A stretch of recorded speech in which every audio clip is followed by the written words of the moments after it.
Hello everyone, welcome back to another episode of Duffy Aquatics. This is going to be part 2 for getting everything ready for summer tubbing. So, such a shaky cam everyone. I have now, while I'm still prepping outside, it's a good time to actually sort out the fish that I'm going to be putting in tubs outside. So these are 2 buckets of Dumbo mosaic guppies, and the reason why I'm putting them in buckets, in particular white buckets I find work the best, is it gives me a really good top-down view of the fish. And you can see some of them are quite skinny, so I'm actually going to run a dewormer through all of these fish before I actually put them outside. These buckets here, these 4 buckets, are all new fish I got in from the wholesaler. So these are some assorted mollies. Most of them are lyre tails.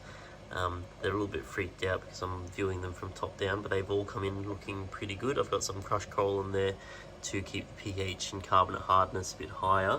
But I've got some male red guppies in here and some female assorted guppies that have come in really nice.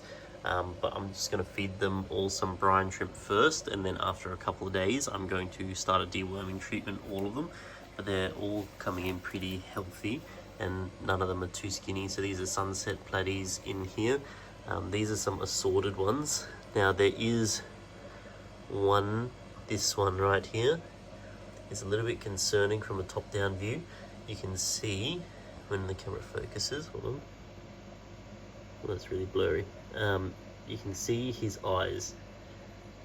See how they are sticking out quite a bit compared to the other fish.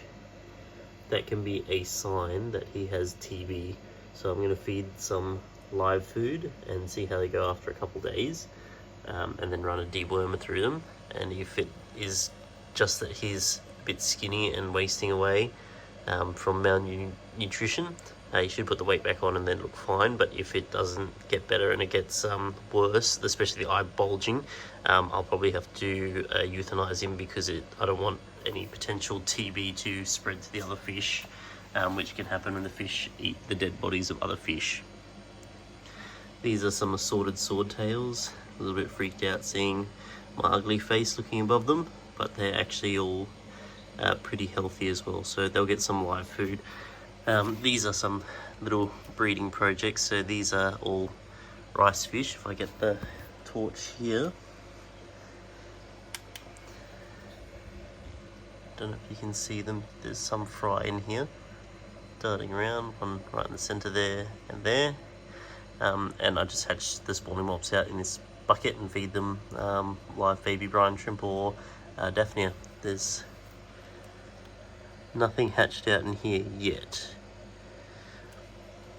but I've got some breeding projects in buckets. So this one here, because I don't want to risk putting them outside until it's warmer, this is how I'm spawning the CPDs at the moment. So there's 3 celestial pearl danios in here. This is just a pond basket in a small white bucket.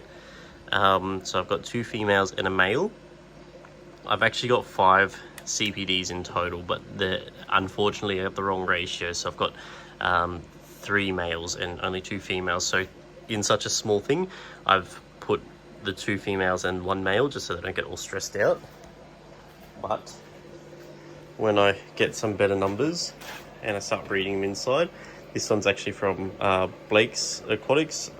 He's another Australian YouTuber. This is an automatic egg catcher that hooks up to the breeding trap. I did test it out before with the CPDs and it worked really well. So I actually in total got 5 fry, but I made a dumb error. I started feeding Nick's Bug Buffet a bit too early, so the CPDs hadn't finished absorbing their egg sacs, so they weren't actually ready to start eating fry food, and I fouled the water, which led to them unfortunately dying. But lesson learned, I won't do that in the future. This bucket here full of mold is actually the tank that the CPDs were in. I siphoned it out because it had pea gravel in there, and I've just left it here in the off chance perhaps they laid eggs outside of the breeding trap and I may get some fry. So I'll just keep monitoring this and see if I see any eyelashes swimming around. This, believe it or not, is where I was breeding the Medaka rice fish. So these are some culls from my friend. They're one of the new varieties of tricolour that he got in, but obviously these ones don't have a lot of tricolour to them, but he gave them to me just to breed and see what I'd get out of them.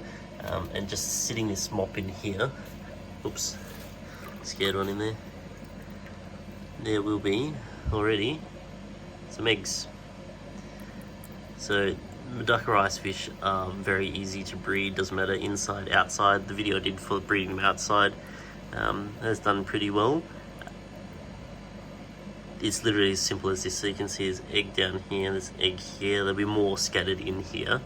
But I've just changed this recently and there's not many rice fish in here, so I don't know what ratio I've got of male to female, but they are laying eggs in here. And being in such a small bucket, they will be eating some of their eggs if they are getting the opportunity to. So every couple of days I do need to take the mop out and put it into a bucket to hatch them.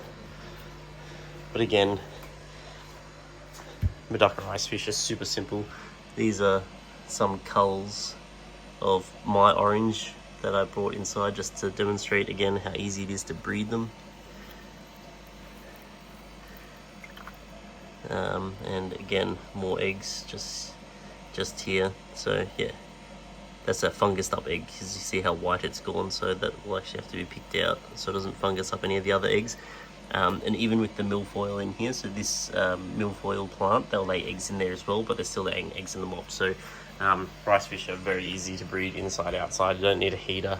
If you've got your rice fish inside, they'll breed all year round, because you keep the temperature at, a constant, at least at 20-22 degrees, and they'll lay eggs all the time.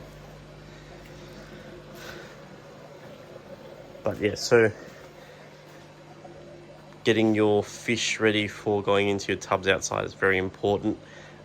So check for any health problems, deworm them before they go outside, then deworm them at the end of the tubbing season when you bring them inside again, just because birds and everything will get in there, so you don't want to risk contaminating your tanks. And if you have this practice of worming fish when you first get them, if you don't have quarantine tanks, just use the buckets. You will control so many problems that you'll run into otherwise. And it means you keep your tanks relatively clear of everything as well. So when if you are breeding for profit and selling to people or selling to shops, it just makes it so much easier knowing that you're always going to have the healthiest fish, because they're not going to be riddled with internal parasites, which is a really big problem, especially for your guppies, your mollies, platies, swordtails, all your bread and butter fish, which are your live bearers. So take the opportunity to check the body shapes of your fish. You don't want too skinny, you don't want them struggling to swim. Pick out your best male and put him in with a bunch of your best females that you can get, and you're going to have the best results tubbing that way. So I think it's now time to get some food into these guys. But I can't get over these females that I got from wholesale. They're actually massive. Every one of them is pregnant. Got some other ones that I'm quarantining in these tanks as well. And some more platinum Medakas that I'm breeding in this little 20-litre tank as well. So again, all very easy to breed. Thank you for watching. This is just a small one of how I get the fish ready.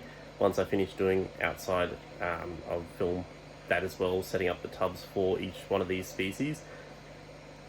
They will all breed pretty much the same way, but there's a little bit of difference between breeding guppies, mollies, and then swordtails and platies, because each one of those fish will interact with their fry, as in like they'll eat them in different ways. So there's a few tricks when you're setting up the tubs for them.